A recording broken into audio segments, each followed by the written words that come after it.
जोधपुर का अनीता चौधरी हत्याकांड का जो मुख्य आरोपी है वो गिरफ्तार किया गया है। गुलामुद्दीन को पुलिस ने गिरफ्तार किया और आज उसकी कोर्ट में पेशी की गई है। गुलामुद्दीन को 7 दिन की पुलिस रिमांड पर भेज दिया गया है। पुलिस ने 10 दिन की मांगी थी रिमांड, लेकिन सिर्फ 7 दिन की रिमांड मिली पुलिस को।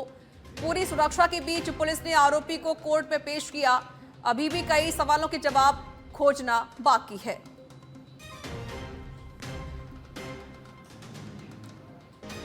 तो अनीता चौधरी हत्याकांड का मुख्य आरोपी गुलामुद्दीन पुलिस की गिरफ्त में है और आज मुख्य आरोपी गुलामुद्दीन को कोर्ट में पेश किया गया, जहां पर आरोपी को 7 दिन की रिमांड पर भेज दिया गया है। हालांकि पुलिस ने 10 दिन की रिमांड मांगी थी।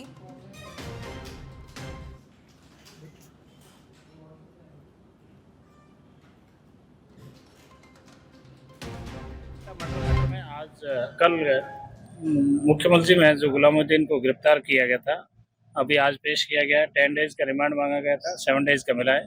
अनुसंधान जारी।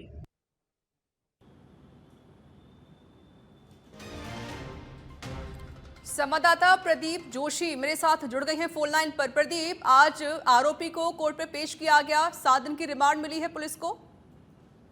श्री चावश ब्यूटी पार्लर चलाने वाली अनीता चौधरी, जिसकी हत्या कर दी गई थी, जिसके 6 टुकड़ों में शव मिला था, उसी को लेकर मुख्य आरोपी जो गुलामुद्दीन था, जिसकी लंबे समय से तलाश थी, कल रात्रि में जोधपुर पुलिस कमिश्नरेट द्वारा एक पीसी कर उसकी गिरफ्तारी की बात की गई। 24 घंटे का प्रावधान है, जिसमें आरोपी को कोर्ट के समक्ष मेडिकल करवाने के बाद में पेश किया जाता है। उसी के चलते आज एडिशनल एसपी सुनील के पवार और सोलापुर थानाधिकारी दिलीप सिंह के साथ में कड़ा जाब्ता लगाया गया और वहीं पर गुलामुद्दीन जो हत्यारा है उसको यहाँ पर पेश किया गया है, जहाँ पर पुलिस द्वारा 10 दिन का रिमांड मांगा गया था और उसी रिमांड मांगने के साथ में 7 दिन का रिमांड पुलिस द्वारा दिया गया है, जिसमें मुख्य रूप से जो आबिदा पत्नी है गुलामुद्दीन की, जिसने कहा था कि उसके पति ने ही ये हत्या की है। इन सारे साक्ष्यों को लेकर पुलिस कहीं ना कहीं अब 7 दिन तक इनको आमने सामने बिठाएगी, मौका मुआयना कराएगी। जहां पर खड्डा खोदकर शव डाला गया था, उस जगह का मौका मुआयना किया जाएगा।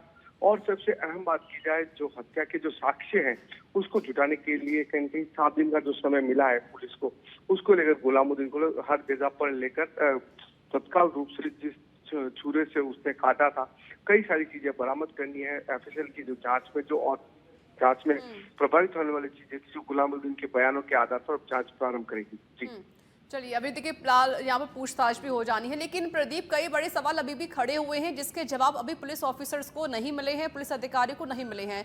क्योंकि 6 टुकड़ों में अनीता के जो डेड बॉडी थी वो वहां पर मिली थी और जो लोग हैं वो भी प्रदर्शन कर रहे थे। अगर हम फिलहाल के माहौल को लेकर बात करें प्रदीप, क्योंकि जो परिजन है वो लगातार मांग भी कर रहे थे, तो क्या अब वो संतुष्ट हैं गिरफ्तारी को लेकर? जी अवश्य, जिस तरह से बात की जाए परिजनों की, तो अभी तक उन्होंने पुलिस को कोई भी तरह का सहयोग नहीं किया है और जो शव है जिसका पोस्टमार्टम होना है उसका पुलिस अभी भी बेसब्री से इंतजार कर रही है। जो शव है पिछले आज 10 दिन बीत चुके हैं और 10 दिन बीतने के बाद में शव का जो पोस्टमार्टम नहीं हो पाया, उसको लेकर भी कहीं न कहीं साक्ष्य नष्ट होते हुए नजर आ रहे हैं। पुलिस की सबसे बड़ी मंशा यही है, जो इच्छा है वो यही है कि सबसे पहले शव का पोस्टमार्टम हो, जिसके अंदर जो नशीला पदार्थ पिलाकर उसको बेहोश किया गया था, उसके बाद उसकी जो हत्या की गई थी, कई सारे साक्ष्य निकलकर सामने आ सके। चलिए, शुक्रिया प्रदीप आपका अधिक जानकारी देने के लिए। तो मुख्य आरोपी गुलामुद्दीन की आज कोर्ट में देखिए पेशी की गई है और आज उसको 7 दिन के रिमांड पर पुलिस को सौंप दिया गया है। हालांकि पुलिस ने 10 दिन की रिमांड मांगी थी, लेकिन पुलिस को सिर्फ 7 दिन की रिमांड मिली। अब इस 7 दिन में पुलिस को सारे सवालों के जवाब लेने होंगे।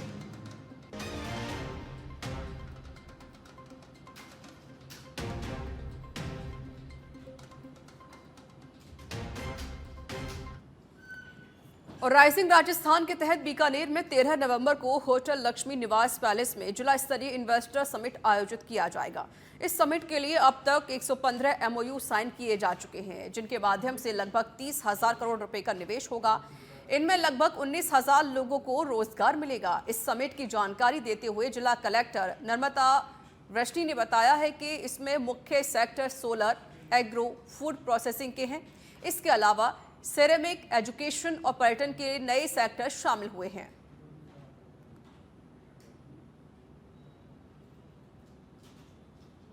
हमारे यहाँ बीकानेर की जिला स्तरीय राइजिंग राजस्थान की इन्वेस्टर समिट लक्ष्मी निवास पैलेस में की जा रही है।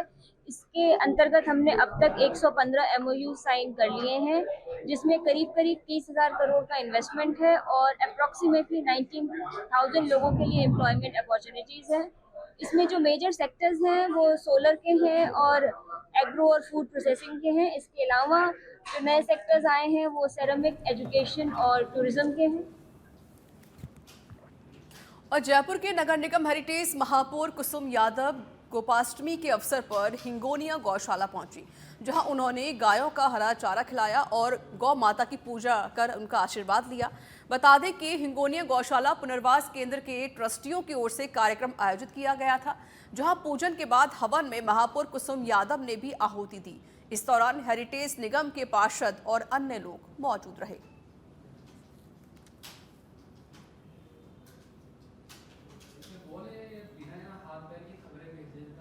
यहाँ आज यवन कुंडी किया गया, मुझे यहाँ आकर बहुत अच्छा लगा। आज गोपाष्टमी के अवसर पर यहाँ गौ माता के लिए यज्ञ भी रखा गया है और गौ माता का पूजन भी रखा गया है।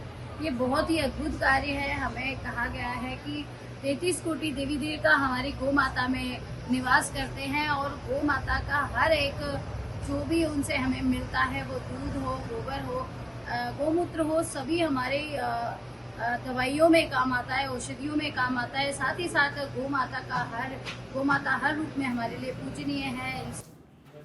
अवैध निर्माण के खिलाफ जेडीए का एक्शन देखने को मिला है। बता दें कि जेडीए ने जोन 14 में अवैध निर्माण पर कार्रवाई की है। निजी खातेदारी की करीब 38 बीघा कृषि भूमि पर 3 नवीन अवैध कॉलोनियों को ध्वस्त किया गया है। नवीन अवैध कॉलोनी बसाने के प्रयास को जेडीए ने फिर से विफल किया।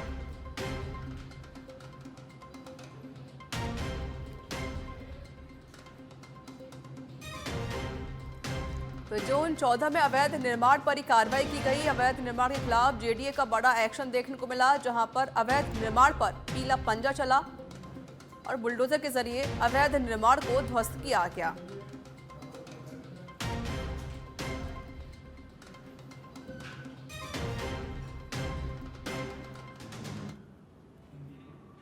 और हनुमानगढ़ के चक 3 KNJ में बसी कॉलोनियों के बाशिंदों ने उत्तर पश्चिम रेलवे के सूरतपुरा हनुमानगढ़ श्रीगंगानगर आमान परिवर्तन परियोजना के अंतर्गत रेलवे बाईपास की अधिसूचना निरस्त न किए जाने के विरोध में 11 नवंबर से धरना शुरू करने की घोषणा की है।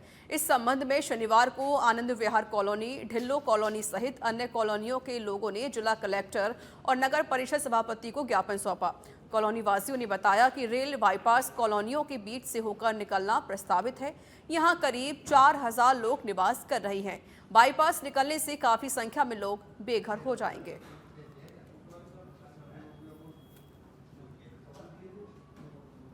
जो मुद्दा है वो जो रेलवे बाईपास था प्रस्तावित, वो 2011 में पास हुआ था 3 KNJ से। सबसे पहले अधिसूचना निकली 2011 में। 11 में निकली तो हमने वहां जाके आपत्तियां दर्ज करवा दी। इतने मकान बने हुए और शहर से पार बाईपास होना चाहिए और SDM साहब ने हमारी यहाँ नहीं सुनी। 2014 में हम केस जीत गए हाई कोर्ट से और वो रेलवे लाइन कैंसिल होगी। उसके बाद में उन्होंने दोबारा उसी लाइन से 2015 में दोबारा उन्होंने अधिसूचना निकाली। उसका हमने फिर यहाँ विरोध किया। SDM साहब ने हमारी नहीं सुनी, हाई कोर्ट से हम जीत गए। हाई कोर्ट से 2018 में आदेश होते हैं 50,000 रुपये SDM को जुर्माना और ये जो लाइन है दोबारा से नई जगह से सर्वे करके और इसको तुरंत कार्रवाई कीजिए। 6 साल ये सोए रहे। इन्होंने सोचा जनता को पता नहीं लगा, जनता भूल गई। इन्होंने एक छोटा सा नोटिफिकेशन, मैं आपको नोटिफिकेशन दिखा रहा हूँ, छोटा सा एक नोटिफिकेशन निकाला जिसमें किसी प्लाटधारी का नाम नहीं है, जिसमें किसी भूमि वाले का नाम नहीं है, जो कि 7 कॉलोनी हमारी अप्रूव्ड नगर परिषद के नाम में पट्टे बने हुए हैं, उनका नाम ही नहीं दिया। आज आपका सिविल लाइन में प्लॉट है, प्लॉट नंबर C58 तो है। आपको पता है अगर कोई पत्थर नंबर, किला नंबर से आपत्ति निकाली तो आपको क्या पता मेरे प्लाट की निकाली है। तो ये ठगी मारने के उद्देश्य इन्होंने निकाली, हमने इसका विरोध। खबर दौसा से है, जहां बेजूपाड़ा थाना पुलिस ने कार्रवाई की है। दुष्कर्म के प्रकरण में 4 महीने से फरार आरोपी को गिरफ्तार किया गया है। 5000 रुपए के इनामी आरोपी रिंकू पैरवा को गिरफ्तार किया गया है। तो बड़ी जानकारी हम आपको दे रहे हैं।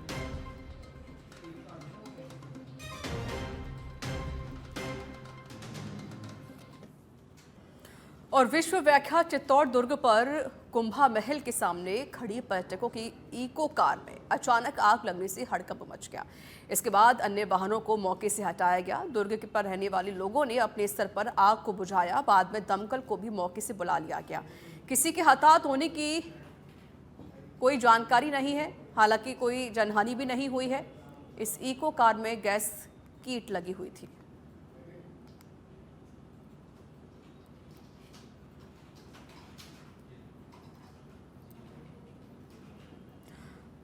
और डी के कैथवाड़ा से बड़ी खबर है, जहां फर्जी मैरिज ब्यूरो में करोड़ों रुपए की ठगी का मामला सामने आया है। फर्जी मैरिज ब्यूरो ठगी का शिकार हुई है महिला ने पुलिस थाने में मामला दर्ज करवा लिया है। संचालक पर धोखाधड़ी और मारपीट का आरोप लगा है। संचालक सहित सदस्यों के खिलाफ मामला दर्ज हुआ है।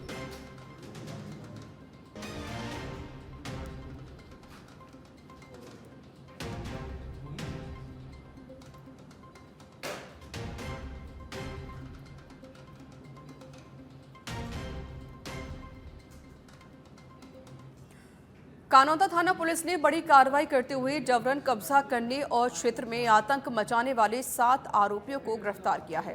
गिरफ्तार आरोपी यहां किराए से कमरा लेकर रह रहे थे और प्रॉपर्टी डीलर के लिए भाड़े पर काम करते थे। सभी आरोपी हरियाणा, बहरोड, खेड़थल, तिजारा व भरतपुर के रहने वाले हैं।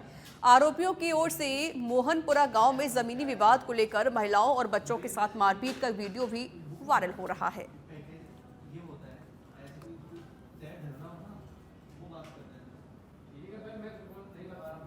पे थे, गश्त के दौरान ही बाहर गाड़ियां खड़ी थाने पे जो हमने जब्त की है।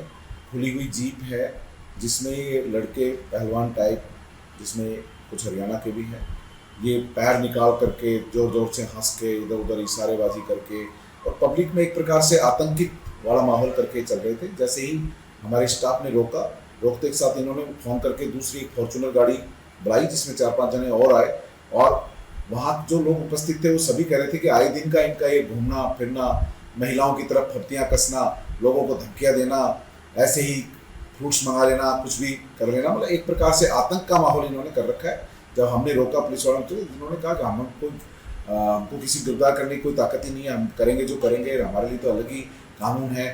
पब्लिक और बाड़मेर के धोरीमन्ना से खबर है, जहां पुलिस ने बड़ी कार्रवाई की है। पुलिस ने 2 आरोपियों को गिरफ्तार किया है। ट्रक से अवैध डोडा पोस्त बरामद किया गया है। पुलिस आरोपियों से पूछताछ कर रही है।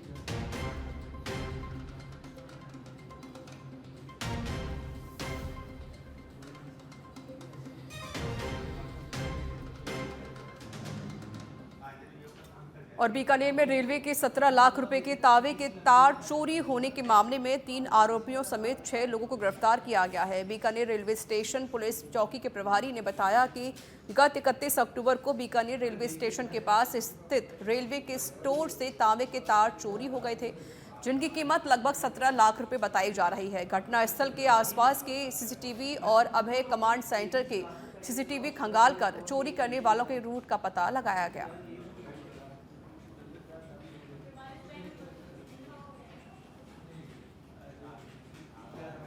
के सीसीटीवी फुटेज, अभय कमांड के सीसीटीवी फुटेज, एक रोड मैप तैयार किया। रोड मैप के आधार पर पता चला कि किस तरफ के ये लोग चोर हो सकते हैं और मुखबिर खास तैनात किए गए। सीसीटीवी फुटेज के आधार पे मुखबिर चोरों की पहचान की गई। अभी 3 तो आरोपी पकड़े गए हैं और 3 ही कबाड़ी पकड़े गए हैं। माल अभी रिकवरी चल रही है, कार्रवाई हो रही है और भी कई आरोपी जो वांछित है उनकी भी धरपकड़ की। और डूंगरपुर जिले के आसेला गांव में एक लड़के कुएं में डूबने से मौत हो गई है। सूचना मिलने पर परिजन और सदर थाना एएसआई मौके पर पहुंचे, जिन्होंने गोताखोरों की मदद से शव को बाहर निकाला। जानकारी के मुताबिक लड़का मवेशी चराने के लिए गया हुआ था। इसी दौरान कुएं में पानी पीने के दौरान पैर फिसलने से हादसा हो गया।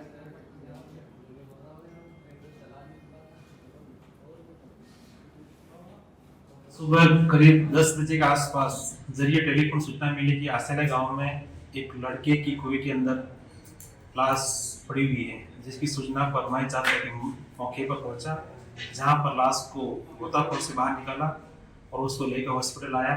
मृतक अजय उर्फ अजीत दामोर है, उसको लेकर हॉस्पिटल आनंदा पीएम होने वाला